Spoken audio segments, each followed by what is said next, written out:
nous ne sommes pas des ennemis entre nous les Sénégalais. Nous, Sénégalais unis, on a un seul ennemi, un seul. Et c'est la pauvreté. Notre seul et unique ennemi, c'est la pauvreté. Donc, unissons-nous, combattons la pauvreté dans la légalité, dans la sincérité, dans l'honnêteté, dans l'union parfaite, dans la solidarité, mais surtout ci waxante dëgg. mbokk yi asalaamaaleykum ñu leen nuyu di leen wax daal ak jàmm ci biir jotaay yu ñëw rek pour waxtaan ak yéen tuuti li gën a fës tey ci li nga xamante ne moo di ay actualité bokk na ci 130 milliards de francs CFA yi nga xamante ne nag jël nañ ko jagleel ko mbéy mi moo di rek li nga xamante ne action du gouvernement de Bassirou Diomaye Diakhar Faye ne bëgg nañ ko wéral rek ngir gën a booster li nga xamante ne moo di mbéy mi. mbéy nag comme ni nga ko xamee nekk na secteur bi nga xamante ne secteur d' activité bu mun a sukkali réew la ndaxte nag boo xoolee Sénégal li muy importé dafa bëri lool donc suñu buggee vraiment mun a moom suñu bopp si mbirum dund faaw ñu fexe rek mbéy mi ñu gën koo ñoŋal gën koo dooleel gën koo mun a booster ngir vraiment le Sénégal puisse avoir vraiment pensé à un développement durable ndaxte nag Sénégal li ko téye bokk na si problème yi nga xamante ne mooy problème dund gi problème social ndaxte les Sénégalais vraiment ils sont pauvres amuñu xaalis bu bëri donc léeg-léeg dinañuy soxla état bi nga xamante ne day ñëw taxaw si seen i ay bëgg-bëgg lu ñu li nga xamante ne moo di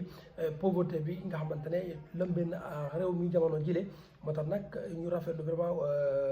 xalaatu gouvernement bi nga xamante ne lu toll si 130 milliards la ñuy bëgg rek teg ci mbéy mi ndaxte nag boo xoolee mbéy mi itam comme ni ma ko waxee réew yu mel ni Chine ils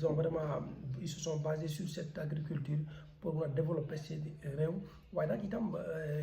fas yéene déjà avant fin avril bi ci lañ commencé fas yéene joxe li nga xamante ne moo di les intrants donc béykat yi ñi war a am tool nañu seen xel dal ñu xam ne ni état jug na taxaw te ba ngir rek fas yéene la jàppale pour qu'on puisse booster ce secteur d'activité qui est l'agriculture nga xamante ne secteur bu am solo la pour suñu réew bi di Sénégal suñu buggee vraiment bu xalaatee développement si suñu réew mi il faudra forcément ñu mun koo teg wala boog ñu boole ci nga xamante ne moo di mbéy mi ndaxte nag le Sénégal a tout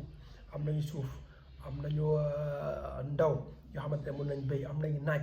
donc ndox am na léegi qu'est-ce qu'il nous reste à faire c'est seulement vraiment mettre les moyens qu'il faut permettre aux agriculteurs d'avoir cette autonomie déjà en termes de matériel agricole fexe itam vraiment gunge leen en termes d'intrants ay subventions yooyu yëpp dina la tax boobu ñu mën a xalaat yi nga xamante ne mooy sukkali suñu secteur bi di agriculture bi nga xamante ne nag am na solo loolu ci suñu réew mi di Sénégal. ginnaaw loolu itam ba tey ci ay xibaar ñu wax si li nga xamante ne moo di les multiples arrestations yoo xamante ne nemmi koy jamono ci lu jëm ci wàllu fond force Covid 19 li na nekk na bi nga xamante ne képp kuy sénégalais da nga war a jug taxaw tembe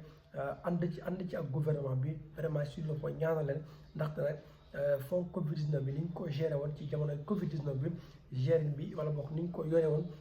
nekk na yore bi nga xamante ne desoon na leer. ndaxte nag jamono bi nga xamante ne Covid bi dugg na ci réew mi sénégalais yëpp ñu am loo am doole ñëpp ñoom ñu amul sax am yéene dugal seen loxo pour vraiment ñu jox la gouvernement lu toll ci 1000 milliards ngir mën a jàmmarloo ak mbas moomile ci jamono boobu nag xaalis nga xam ne dañ koo jagleel askan wi ñenn ñi jël ko di ko noosee di ko takki jabar di ko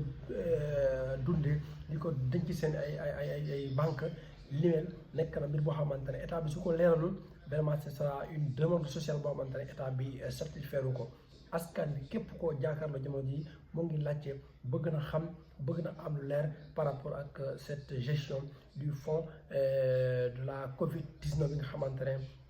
amoon na ay bruit yu bëri nga xamante ne am na ci li nag ñu ci xaar vraiment même les hautes autorités ñu waxtaan ak ñoom pour ñu xool qu'est-ce qui s'est passé pour la gestion de ces fonds de Covid 19 boo xoolee aussi par rapport ak ceeb bi ñu ngi dégg ci ay xibaar presque lu toll ci 2 milliards wala boog li ko ëpp yoo xamante ne dañ ko ci jëf ay surfacturation par rapport ak ceeb bi nga xamante dañ ko jagleeloo askan bi imagine loolu noonu parce que aussi le gouvernement de Macky Sall wala boog le gouvernement précédent quoi que l'on puisse dire ci côté par rapport ak gestion Covid 19 bi xawoon nañ ci laaj ndaxte juróom na coow bu bëri donte nag si on prend par exemple la genèse de cette Covid 19 là nekkoon na une maladie boo xamante ne étant un pays africain où on ne prévoit pas grand chose mbas mi daf ñu bettu ñu jamono boo xamante ne les Sénégalais en dehors d'être pauvres les Sénégalais psychologiquement ne sont pas prêts ils ne s'attendaient pas à ce que lu mel ni dal leen jamono nga boole ci confinement confiné Sénégal yoo xamante ne tàmm nañ ñoom di génn tous les soirs di jënd ci ay forne ak i cere nga confiné ci ay nekk donc ils vont léegi li nga xamante ne denc nañ koy dundee ba mu jeex ñu fas yéen toogee noonu loolu dafay compliqué jamono bu amoon ni askan bi commencé woon génne ay def ay émeute ñii ni génne di kaas ak yoroonu état bi génnee woote ndimbal ñëpp dugal sa loxo ba mu toll ci 1000 milliards ñu jël ko fas yéene ko jox askan bi ñen ne ci gouvernement bi wala boog ñen ne ci nga xamante ne ñoo nekkoon gestion bi ñu bañ ko gérer ci ni mu waree jël alalu askan bi di ko dundee di ci yaataa yumbee donc je pense que lépp li nga xamante ne war na dañ koy def pour vraiment andi ay leeral amoon la lumière sur la gestion de ces fonds de la Covid-19 yi nga xamante ne amoon na ay jafe-jafe yu mag a mag xamante ne ndaxte lëmbe na àdduna lëmbe woon suñu réew mu ndaw mii mais nag itam par rapport ak si en terme de côté secteur maanaam ci wàllu paj mi je pense que l'État aussi avait fait des efforts pour vraiment sauver sa population pour que la maladie ne puisse pas avoir des conséquences aussi dramatiques mu ni mu ko amee waaye nag ci gestion xaalis boo xamante ne Sénégalais ñoo ko cotisé foofu faaw ñu leer na ko ndaxte les rule woon donc loolu faaw ñu leer na ko également ñu wax si dernier point bi nga xamante ne bëgg nañ ko waxtaan ak yéen tey jii mooy par rapport ak la liberté d'expression mais les Sénégalais aussi quoi que l'on dise on doit être accepté dans un pays normal. La démocratie, certes, c'est par exemple permettre aux gens de dire ce qu'ils pensent, permettre aux gens de s'exprimer librement, mais là quand même sans nuire à autrui. Mais jamono ji ñun Sénégal quoi que l'on puisse dire dafa am loo xamante ne dafa yàqu ci réew mi mooy sénégalais yi dañoo dugg ci mbirum parparloo au point que kenn ku nekk boo toogee ci plateau doo wax sa diggante ak yàlla da ngay wax ngir ki nga xamante ne moom nga faral wala boo ki nga xamante ne yow moo lay dundal wala moo lay jox xaalis donc loolu tamit dafa war a jeex le slogan le jubal jubanti laat mu nekkoon slogan bi nga xamante ne man jàpp naa ni ça ne doit pas être un slogan mais ça doit être mbir bi nga xamante ne képp kuy Sénégalais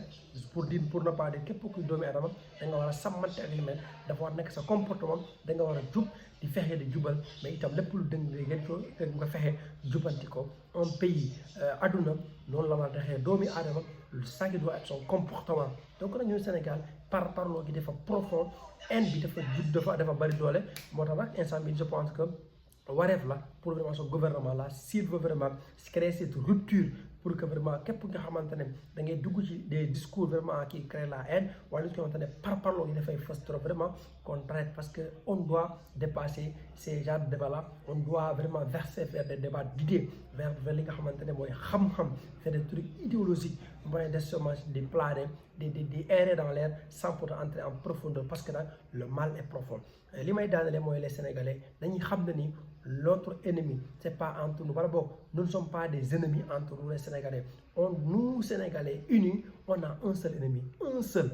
et c'est la pauvreté notre seul et unique ennemi c'est la pauvreté donc unissons-nous, combattons la pauvreté dans la légalité, dans la sincérité, dans l'honnêteté, dans l'union parfaite, dans la solidarité, mais surtout ci waxante dëgg mbokk yi jaa ngeen jëf